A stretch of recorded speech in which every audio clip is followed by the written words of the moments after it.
எனதன்பு தனுசு ராசிக்கார நேயர்களுக்கு எனதினிய வணக்கங்க. நம்ம இன்னைக்கு வீடியோ பதிவுக்குள்ள முழுமையா போறதுக்கு முன்னாடி முருகரை மனதார வணங்கிட்டு வீடியோ பதிவுக்குள்ள போகலாங்க. ஓ முருகா போற்றி, ஓ முருகா போற்றி, ஓ முருகா போற்றி, எனைக்காக்கும் முருகனே போற்றி. நல்லதே நடக்கும், நல்லது மட்டும் தான் நடக்கும். நம்மளோட தனுசு ராசிக்காரங்க சுதந்திரத்தை விரும்புவாங்க. நேர்மையான மற்றும் திறந்த மனப்பான்மை இவங்க கிட்ட இருக்கு.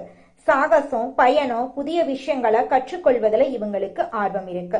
நல்ல நகைச்சுவை உணர்வு கொண்டவங்களா இவங்க இருக்காங்க. இவங்களை பொறுத்த வரைக்கும் தான் மட்டும் நல்லா இருக்கணும் அப்படிங்கிற சுயநலமெல்லாம் கிடையாதுங்க. தன்னை சுத்தி இருக்கக்கூடிய எல்லோருமே நல்லா இருக்கணும் அப்படிங்கிற பொதுநல குணத்தோட இவங்க வாழ்ந்துகிட்டு இருக்காங்க. நட்புக்கு முக்கியத்துவம் தருவாங்க. அதே நேரத்துல நண்பனுக்காக உயிரை கொடுக்க கூட இவங்க தயங்க மாட்டாங்க. தனுசு ராசிக்கார அன்பர்களே அனைவருக்கும் வணக்கங்க. உங்க வாழ்க்கையில நீங்க இதுவரைக்கும் பார்த்திராத ஒரு மிகப்பெரிய திருப்புமுனை அரங்கேற போகுதுங்க. மங்களகரமான பராப வருட தமிழ் புத்தாண்டு பிறக்கும் நன்னாளான ஏப்ரல் 14, 15 மற்றும் 16 ஆகிய தேதிகள் சாதாரண நாட்கள் கிடையாதுங்க. உங்க தலை எழுத்தையே மாற்றப்போகும் சக்தி வாய்ந்த நாட்களுங்க. ஆனா அதே சமயம் உங்களுக்கு ஒரு மிகப்பெரிய ஆபத்து உங்க வாசல்லையே காத்துக்கிட்டு இருக்குதுங்க. அந்த 4 நபர்கள் யாரு, நீங்க ஏன் உஷாரா இருக்கணும், அப்படி என்ன நடக்க போகுது என்பதை நமது இந்த சிறப்பு தொகுப்புல முழுமையா பார்த்து தெரிஞ்சுக்கலாங்க.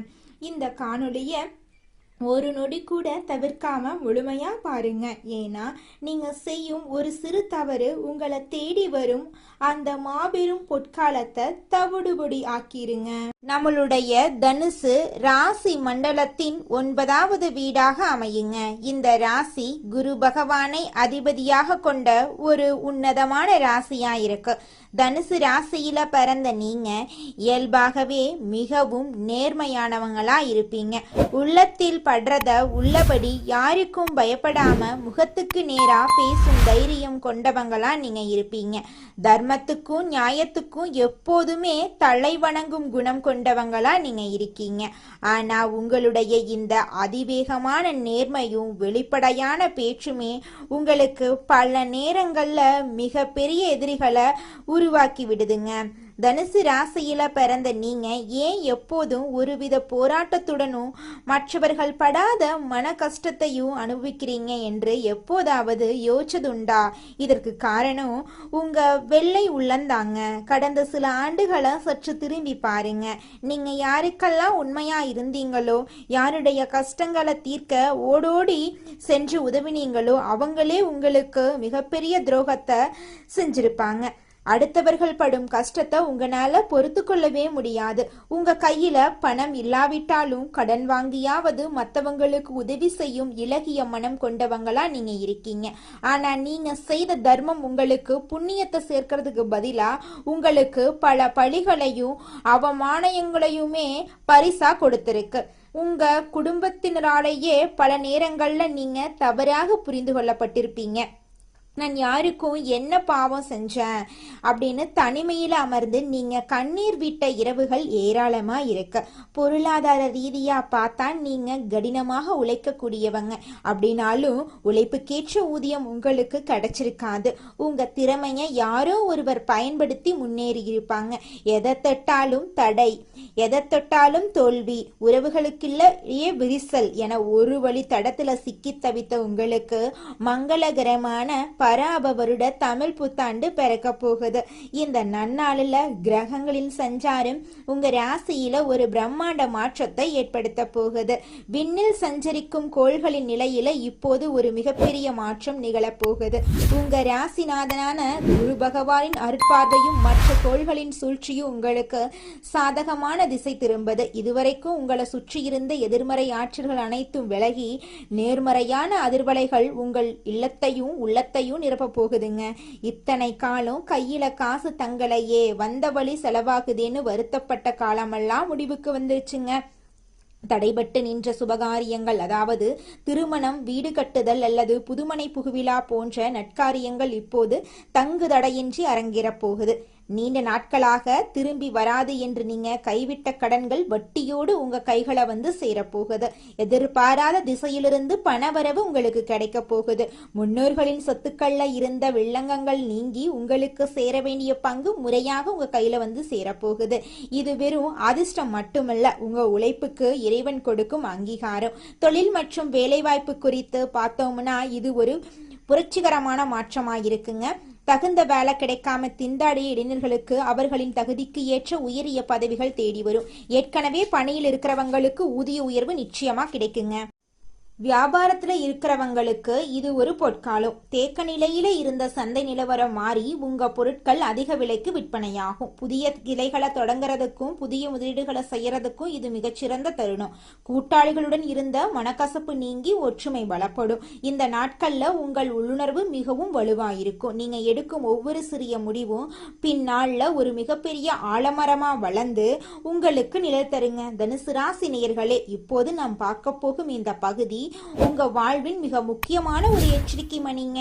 அதிர்ஷ்டம் கதவை தட்டும் பொழுது அதே கதவின் பின்னால சில சவால்களும் ஒளிஞ்சிருக்கும் என்பதுதான் பிரபஞ்சத்தோட நியதிங்க. உங்க வாழ்வில் இந்த தமிழ் புத்தாண்டு காலத்தில் ஏற்பட போகும் அந்த பொற்கால மாற்றத்தை தடுக்கிறதுக்கோ அல்லது திசை திருப்புவதற்கோ சில மனித உருவல வரும் தடைகள் காத்துக்கிட்டு இருக்கு. உங்க வெள்ளந்தி மனமே உங்களுக்கு பல நேரங்கள்ல வினையா முடிஞ்சிருது. இந்த ஏப்ரல் 14, 15, 16 ஆகிய தேதிகள்ல நீங்க யாரையெல்லாம் உங்கள் நெல்லுக்குள் அனுமதிக்கணும், யாரிடமெல்லாம் ஒரு பாதுகாப்பான இடைவெளியை பேணணும் என்பதுல மிகவும் விழிப்புணர்வோடு இருக்கிறது ரொம்பவும் அவசியங்க. குறிப்பா நீங்க யார்கிட்ட பேசணும், யார்கிட்ட பேசக்கூடாது, இந்த செயலை செய்யலாமா செய்யக்கூடாதுன்னு 1க்கு 2 முறை ஆலோசனை பண்ணி தாங்க செயல்படணும். நீங்க நண்பர்களுக்காகவோ உடன் வேலை செய்பவர்களுக்காகவோ அல்லது உங்கள் உறவினர்களுக்காகவோ கூட எந்த ஒரு செயலை செஞ்சாலும் 1க்கு 2 முறை ஆலோசனை பண்ணி தாங்க செய்யணும். நீங்க ஒரு புதிய தொழிலை தொடங்க போகும் செய்தியையோ உங்களுக்கு கிடைக்க போகும் பெரும் பணவரவு பற்றிய தகவலையோ நீங்க யாரையும் நம்பி தப்பி தவறி கூட பகிர்ந்து கொள்ளக்கூடாது. உங்களுடைய வளர்ச்சி சிலருக்கு கண்ணு குத்தலாம். இவன் மட்டும் எப்படி இவ்வளவு சீக்கிரம் முன்னேறான் என்ற ஒரு சிறிய எண்ணம் கூட அவர்களின் பார்வையில வழியாக உங்க மீது ஒரு எதிர்மறை அதிர்வை உண்டாக்குங்க. அதனால உங்கள் திட்டங்களை செயல்படுத்தி முடிக்கும் வரை அதை ஒரு ரகசியமாகவே வச்சிருங்க. இந்த 3 நாட்கள்ல யாரிடமாவது கடன் கொடுக்க போவதோ அல்லது வாங்குவதோ உங்க பொருளாதார சுழற்சியை பாதிக்குங்க. வேலை செய்யும் இடத்துல உங்கள் கருத்துக்களை திருடி அவங்க பெயரில தம்பட்டம் அடித்துக்கொள்ள ஒரு கூட்டம் காத்துக்கிட்டு இருக்கும். மேல் அதிகாரிகளிடம் நீங்கள் பேச போகும் முக்கியமான விஷயங்களை முன்னரே யார்கிட்டையும் விவாதிக்காதீங்க. உங்களை வீழ்த்த நினைக்கிறவங்க உங்கள் பலவீனத்தை தான் முதல்ல தேடுவாங்க. சிங்கம் எப்படி தனது வேட்டையை தொடங்கும் முன்னாடி அமைதியா காத்திருக்குமோ அதே போல உங்க வெற்றிக்கான தருணம் வரும் வரை நீங்க அமைதியா இருங்க. இந்த எச்சரிக்கைகளை நீங்க சரியாக பின்பற்றினா உங்க பொற்காலத்தை தடுக்கும் சக்தி யாருக்கும் இருக்காது. ஒரு அடர்ந்த ஆலமரத்தின் நிழலில் அமர்ந்திருந்த அந்த பழைய வீட்டின் திண்ணையில அமர்ந்திருந்தவன் தான் கதிருங்க. அவன் தனுசு ராசியில பிறந்த கடந்த 5 ஆண்டுகளாக அவனது வாழ்க்கை ஒரு இருண்ட குகைக்குள் பயணிப்பது போல இருந்துச்சுங்க. தொட்ட காரியங்கள் அனைத்தும் துரோகத்துல முடிஞ்சிச்சு. கையிலிருந்த சேமிப்பு கரைஞ்சு கடன் சுமை கழுத்தை நெரிக்க தொடங்குச்சு. சொந்த ஊரிலேயே நிமிர்ந்து நடக்க முடியாம கூனி குறுகி போயிருந்தா. அன்னைக்கு ஏப்ரல் 13ஆம் தேதி. நாளை விடிய போகுது. அந்த 3 நாட்கள் தான் தன் வாழ்வின் கடைசி வாய்ப்பு என்று அவன் உள்மனம் ஏதோ ஒரு ரகசியத்தை சொல்லிக்கிட்டே இருந்துச்சு. அன்று மாலை அவன் தற்செயலாக ஒரு முதியவரை சந்திச்சான். அந்த முதியவர் அவன் கண்களை ஊருடுவி பார்த்து, தம்பி, விடியல் உன் வாசல்ல நிக்குது. ஆனா உன் கையில இருக்கும் விளக்க அணைக்க ஒரு கூட்டம் வரும். ஏப்ரல் 14லிருந்து 16 வரைக்கும் உன் நாவிக்கு பூட்டு போடு. குறிப்பா உன் திட்டங்களை யார்கிட்டையும் சொல்லாத அப்படின்னு எச்சரிச்சுட்டு மறைஞ்சிட்டாரு. புத்தாட்டு தினமான ஏப்ரல் 14 அதிகாலை கதிரின் அலைபேசிக்கு ஒரு அழைப்பு வந்துச்சு. அது அவனது நீண்ட நாள் நண்பன் முரளி. அவன் பெயர் மா என்ற எழுத்துல தொடங்குது என்பதை கதிர் சட்டென்று நினைவு கூர்ந்தான். முரளி மிகவும் கனிவா பேசினா. கதிர், உனக்கு ஒரு பெரிய வேலை வாய்ப்பு வந்திருக்கு, உடனே என்னை வந்து பாரு அப்படின்னு சொன்னான். முன்னதாக இருந்திருந்தா கதிர் ஓடோடி செஞ்சிருப்பான். ஆனா அந்த முதியவரின் எச்சரிக்கை அவன் காதுகள்ல ஒழிச்சது. இப்போது வர இயலாது முரளி, பிறகு பேசுறேன் அப்படின்னு சுருக்கமா முடிச்சிட்டான். பிறகுதான் தெரிஞ்சது முரளி சொன்ன அந்த வேலை வாய்ப்பு ஒரு மிகப்பெரிய பண மோசடி திட்டம் அப்படிங்கிறது. அவன் அந்த ஒரு வார்த்தை மௌனத்தால ஒரு பெரும் ஆபத்துல இருந்து தப்புனா. ஏப்ரல் 15ஆம் தேதி கதிர் ஒரு பழைய நிலம் சம்பந்தமான ஆவணங்கள்ல சரிபார்த்து கொண்டிருந்தான். அவனது தாத்தா வீட்டுக்கு சென்ற ஒரு சிறிய தரிசு நிலம் அது. அன்று மதியம் அவனது உறவினர் ஒருவர் சே என்ற பெயரில் தொடங்கும் பெயர் கொண்டவர் வீட்டுக்கு வந்தாரு. அந்த நிலத்தை விற்று விடலாம், நான் நல்ல விலை பேசி தர்றேன் அப்படின்னு அவர் சொன்னாரு. கதிர் அமைதியா மறுத்துட்டான். மறுநாள் ஏப்ரல் 16ஆம் தேதி காலை அரசாங்கத்திடமிருந்து ஒரு அறிவிப்பு வந்துச்சு. அந்த நிலத்தின் வழியாக ஒரு தேசிய நெடுஞ்சாலை அமைக்கலாம் அப்படின்னு. அதற்காக அந்த நிலத்துக்கு பல கோடி ரூபாய் இழப்பீடு வழங்கப்பட போகுது அப்படின்னு செய்தி அவருக்கு கிடைச்சிச்சு. கதிர் அதிர்ந்து போனான். அன்று மாலை அவனுக்கு ஒரு புதிய தொழில் தொடங்குவதற்கான முதலீடும் தானாகவே வந்து சேர்ந்துச்சு. அந்த 3 நாட்கள்ல அவன் காட்டிய நிதானமும் மௌனமும் தான் அவன் வாழ்க்கையில பல வகையான நன்மைகளை அவனுக்கு தேடித்தருது. இந்த கதிரை போலவே நீங்களும் அமைதியா பொறுப்பா இருந்தீங்கன்னா நிச்சயமா உங்க வாழ்க்கையில ஒரு வெற்றி கிடைத்தே தீருங்க. அதுல துளி கூட மாற்றமே கிடையாதுங்க. வரப்போகக்கூடிய நன்மைகளை இரட்டிப்பாக்கி கொள்ளவும் நீங்க செய்ய வேண்டிய ஆன்மீக கடமைகள் குறித்து இப்போது ஆழமா பார்க்கலாம். இந்த ஏப்ரல் 14, 15, 16 ஆகிய தேதிகள்ல நீங்க மேற்கொள்ள வேண்டிய சில எளிய அதே சமயம் மிக வலுவான வழிபாட்டு முறைகள் உங்க தலையெழுத்தையே மாற்றும் வல்லமை கொண்டதுங்க. உங்க வாழ்க்கையில நீங்க செய்யக்கூடிய முதல் விஷயம் என்னன்னு பாத்தீங்கன்னா, இந்த 3 தேதிகளிலும் நீங்க அதிகாலையிலே பிரம்ம முகூர்த்தத்துல எழுந்து நீராடி உங்க வீட்டுல பூஜை அறையில மகாலட்சுமியின் திருவுருவ படத்துக்கு மல்லிகை அல்லது வெந்தாமரை மலர்களார அலங்காரம் செய்யணும். நெய் தீபம் ஏற்றி வச்சு உங்கள் மனக்குறிகளை அந்த அன்னையிடம் ஒப்படைச்சிடுங்க. இத்தனை காலம் நான் பட்ட கஷ்டங்கள் போதும் தாயே, இனி வரும் காலம் எனக்கு ஒளியா அமையட்டும் என்று மனதார வேண்டிக் கொள்ளுங்க. வெள்ளிக்கிழமைகள்ல சுக்கிர உரையில இந்த வழிபாட்டை செய்யறது உங்களுக்கு ராஜயோகத்தை பெற்று தருங்க. அடுத்ததாக தானங்கள்ல சிறந்த தானமான அன்னதானத்தை பத்தி பார்க்கலாங்க. உங்க வசதிக்கு ஏற்ப ஏழை எளியவர்களுக்கோ அல்லது ஆதரவற்ற பெண்களுக்கோ உங்களால முடிந்த உணவை அளியுங்க. குறிப்பா இந்த புத்தாண்டு நாட்கள்ல தயிர் சாதம், பால் பாயாசம் அல்லது வெள்ளை நிற இனிப்பு வகைகளை தானமா வழங்குறது உங்கள் ஜாதகத்தில் இருக்கக்கூடிய தோஷங்களின் வீரியத்தை குறைக்குங்க. பார்வையற்றவர்களுக்கு உதவுறது சுக்கிர பகவானின் பரிபூரண அருளை உங்களுக்கு பெற்று தருங்க. இந்த 3 நாட்களும் நீங்க வெள்ளை அல்லது சந்தன நிற ஆடைகளை அணியறது உங்களுக்கு ஒரு கூடுதல் பலத்தை தருங்க. இது உங்களை சுற்றி ஒரு தெய்வீக பாதுகாப்பு கவசத்தை உருவாக்கி எதிர்மறை எண்ணங்கள்ல இருந்து உங்களை நிச்சயமா பாதுகாக்குங்க. இந்த நாட்கள்ல நீங்க எடுக்கும் ஒவ்வொரு முடிவும் உங்க எதிர்காலத்தை நிர்ணயிக்கும் அப்படிங்கறதால எந்த ஒரு காரியத்தையும் அவசரத்துல செய்யாதீங்க. யாரிடமும் வாக்குவாதம் செய்யாதீங்க. உங்கள் மௌனம்தான் இந்த 3 நாட்கள்ல உங்கள் மிகப்பெரிய வலிமையா இருக்கணுங்க. உங்க வெற்றி கனிகள் கனிந்து உங்க கைக்கு வரும் வர அதை மறைத்தே வச்சிருங்க. நீங்க செய்யும் இந்த எளிய ஆனா வலுவான பரிகாரங்கள் உங்க பாதையில் இருக்கக்கூடிய முட்களை அகற்றி மலர் பாதையா மாத்திருங்க. இந்த எச்சரிக்கைகளை மனதில் கொண்டு நிதானமா செயல்பட்டா உங்க வாழ்க்கையில இந்த புத்தாண்டு ஒரு மாபெரும் பொற்காலமா இருக்குங்க. நிச்சயமா உங்களுடைய ஆசைகள் கனவுகள் எல்லாமே இந்த காலகட்டத்துல நிறைவேறி தீருங்க. அது துளி கூட மாற்றமே கிடையாதுங்க. அடுத்ததாக நம்முடைய தனுசு ராசியில் இருக்கக்கூடிய ஒவ்வொரு நட்சத்திரக்காரர்களுக்கும் இந்த மாதம் எப்படி அமைஞ்சிருக்கு அப்படின்னு தெரிஞ்சுக்கலாங்க. நம்மளோட தனுசு ராசியில் இருக்கக்கூடிய முதல் நட்சத்திரம் மூலம். உங்களுக்கு இந்த மாதம் எப்படி அமைஞ்சிருக்கு அப்படின்னு பார்க்கலாங்க. இந்த மாதம் எடுத்த வேலையை சிறப்பாக செய்து முடித்து நற்பெயரை பெற போறீங்க. அதே நேரத்துல கூடுதலாக உழைக்க வேண்டி இருக்கும். மாணவர்கள் கவனத்தை சிதறவிடாம மிகவும் கவனித்து பாடங்களை படிக்கிறது நல்லது. சக மாணவர்களுடன் அனுசரித்து செல்றது நன்மை தரும். உத்தியோகஸ்தவர்களுக்கு எதிர்பார்த்த வங்கி கடன் கிடைக்கும். சக ஊழியர்கள் உங்களை விமர்சித்தாலும் அனுசரித்து போவாங்க. இது நாள் வரைக்கும் உங்க வாழ்க்கையில இருந்த அனைத்து பிரச்சனைகளுக்கும் இந்த மாதம் தீர்வு கிடைக்க போகுது. உங்களோட ஆசைகள் கனவுகள் எல்லாமே நிறைவேற போகுதுங்க. அடுத்ததாக நம்முடைய தனுசு ராசியில் இருக்கக்கூடிய நட்சத்திரம் பூராடம்.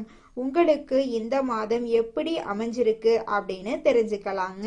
இந்த மாதம் மன அமைதி உண்டாகுங்க. எதிலும் நட்பலன் உங்களுக்கு கிடைக்கும். திட்டமிட்டு செயலாற்றுவதிலும் உறுதியான முடிவு எடுப்பீங்க. வாக்கு வன்மையால காரிய வெற்றி உண்டாகும். எதிர்பாராத திடீர் செலவு உண்டாகலாம். அடுத்தவர் கூறத தவறாக புரிந்து கொண்டு பின்னர் வருத்தப்படும் சூழ்நிலை ஏற்படும். புதிய மேலதிகாரியின் அறிமுகம் உங்களுக்கு கிடைக்கும். புதிய பொறுப்புகள் உங்களுக்கு கிடைக்கும். திருமணமாகாதவர்களுக்கு திருமண தடை நீங்கி உங்களுக்கேற்ற சரியான வாழ்க்கை துணையோடு திருமணம் நடக்குங்க. குழந்தை பாக்கியம் இல்லாதவர்களுக்கு குழந்தை பாக்கியம் கிடைக்குங்க. பூர்வீக சொத்து ரீதியாக இருந்த அனைத்து பிரச்சனைகளுக்கும் தீர்வு கிடைக்குங்க. உங்களுக்கு வரவேண்டிய பூர்வீக சொத்து உங்க கையில வந்து சேரப்போகுதுங்க. அடுத்ததாக நம்முடைய தனுசு ராசியில் இருக்கக்கூடிய நட்சத்திரம் உத்திராடம் 1ஆம் பாதம். உங்களுக்கு இந்த மாதம் எப்படி அமைஞ்சிருக்குன்னு பார்க்கலாங்க. இந்த மாதம் கடவுள் பக்தி அதிகரிக்கும். கொடுக்கல் வாங்கல் சொத்து வாங்குறதுல கவனம் தேவை. தொழில் வியாபாரத்துல இருந்த போட்டி நீங்கும். கடன் விவகாரங்கள் கட்டுக்குள் இருக்கும். சரக்குகளை வாடிக்கையாளர்களுக்கு அனுப்பும் போது கவனம் தேவை. நல்லவர்களின் நட்பை இழந்து விடாதீங்க. உணர்ச்சி வசப்பட்டு பேசுறத குறைத்து கொள்றது உங்க வாழ்க்கைக்கு ரொம்பவும் நல்லதுங்க. குருவிற்கு சாமந்தி மலரை சமர்ப்பித்து வியாழக்கிழமையில் வணங்கி வர எல்லா நன்மைகளும் உங்கள் வாழ்க்கையில் உண்டாகும். உங்கள் வாழ்க்கையில் நல்லது தாங்க நடக்கும். கெட்டதென்ற பேச்சுக்கு துளி கூட இடம் கிடையாதுங்க. இது நாள் வரைக்கும் உங்களை வேண்டாம் என்று உதறி தள்ளிட்டு போன சொந்த பந்தங்கள் எல்லோருமே இனி வரக்கூடிய காலங்களில் உங்களை தேடி வரப்போறாங்க. புதுசா நிலம் வாங்க போறீங்க, காடு வாங்க போறீங்க, கார் வாங்க போறீங்க, வீடெல்லாம் கட்ட போறீங்க. உங்க வாழ்க்கையில மேலும் நல்லதெல்லாம் நடக்க நீங்க செய்யக்கூடிய பரிகாரம் என்னன்னு பார்த்தீங்கன்னா, உங்க வீட்டுக்கு பக்கத்துல இருக்கக்கூடிய கண்ணு தெரியாத குழந்தைங்களுக்கு உங்களால முடிஞ்ச உதவிகளை செஞ்சுக்கிட்டு வாங்க. உதவி செய்யணும் அப்படிங்கிறதுக்காக நீங்க லட்சக்கணக்கில் செலவு பண்ணணும் அப்படிங்கிற அவசியம் கிடையாது. உங்களால முடிஞ்ச அளவுக்கு ஒரு பேனா வாங்கித்தாங்க, ஒரு பென்சில் வாங்கித்தாங்க. இந்த உதவியை செய்யறதன் மூலமா உங்க வாழ்க்கையில நீங்க செஞ்ச பாவங்கள் எல்லாம் குறைய போகுது. உங்களுடைய வாழ்க்கையே சொர்க்க வாழ்க்கையா மாறிடுங்க. நல்லதே நடக்கும். நல்லது மட்டும்தான் நடக்கும். நன்றி, வணக்கம்.